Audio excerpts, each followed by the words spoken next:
My name is Evelyn, and I'm 68 years old. I've raised my son alone. I'm a single mother.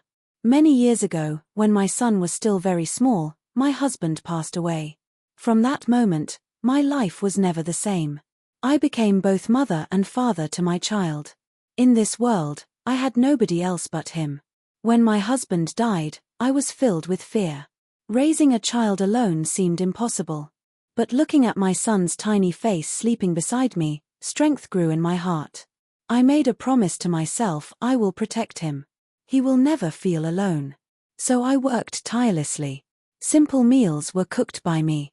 Clothes were washed with my hands. Sometimes I cleaned houses for other people.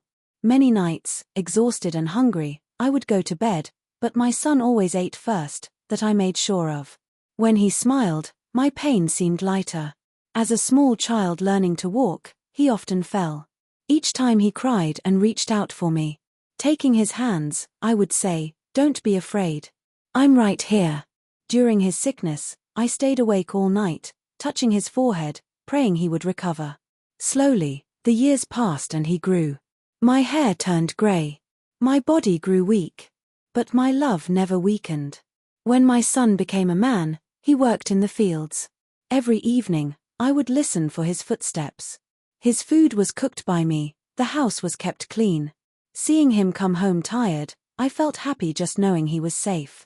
Money meant nothing to me. Comfort meant nothing.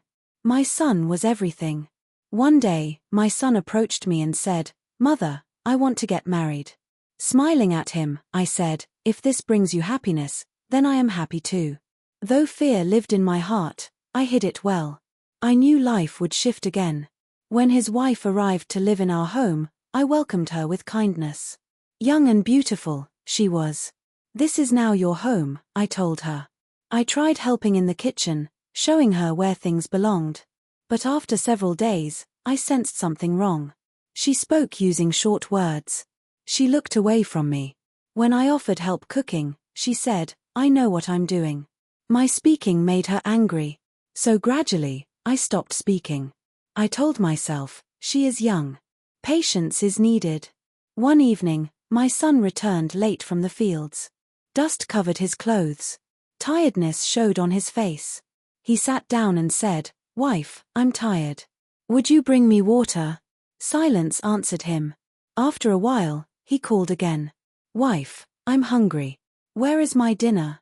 Still, no answer. I was in the next room. Our home was small, the walls were thin. I heard my son rise. His voice grew louder. "Why won't you answer me?" he demanded. Then I heard her crying. "It's your mother," she said. "She despises me. Constantly she shouts at me. Lazy and stupid, she calls me. Why did my son marry someone like you?" she says. My hands started trembling. Those words were false, yet I remained quiet. My son replied, "Please," his voice softening, "she is old. Try living peacefully with her." Angrily she answered, "No dinner exists. I couldn't cook. That old woman keeps instructing me. Everything I do, she finds wrong." My son sighed. "She is my mother," he said. "This home is hers, too."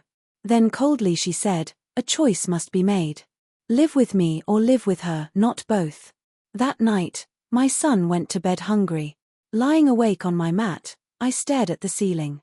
My heart was heavy. Quietly I prayed, "Please guide my son. Please don't let him choose wrongly."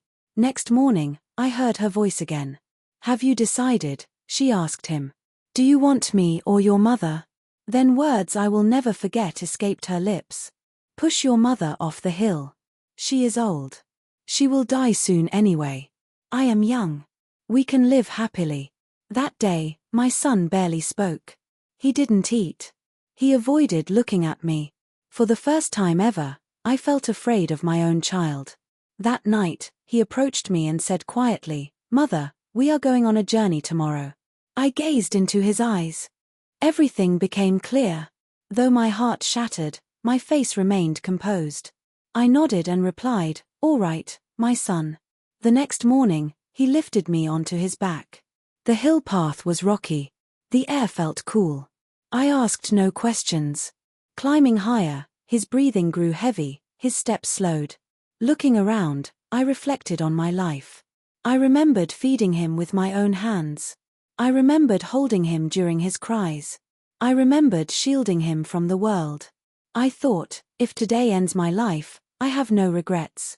Reaching the hilltop, I spoke softly. "My son," I said, "I understand why you brought me here." He halted. "When you push me," I gently continued, "please be careful. Hold the tree branch so you don't fall." Turning, he looked at me. Tears filled his eyes. "You know?" he asked. I smiled sadly. "Yes," I said. "A mother always knows." Slowly he lowered me down. Covering his face, he wept. "I was going to kill you," he said. "Yet you still worry about me." I touched his hand. "My child," I said. "A mother's love never ends." After a long silence, he lifted me again, but this time descending the hill. Arriving home, he sent his wife away. I didn't stop him. I spoke no ill of her. Only quietly, I thanked God. Now my son and I live peacefully. I cook for him. He cares for me. Our house is quiet once more. A mother's love asks nothing. A mother's love never dies. Never forget the one who gave you everything.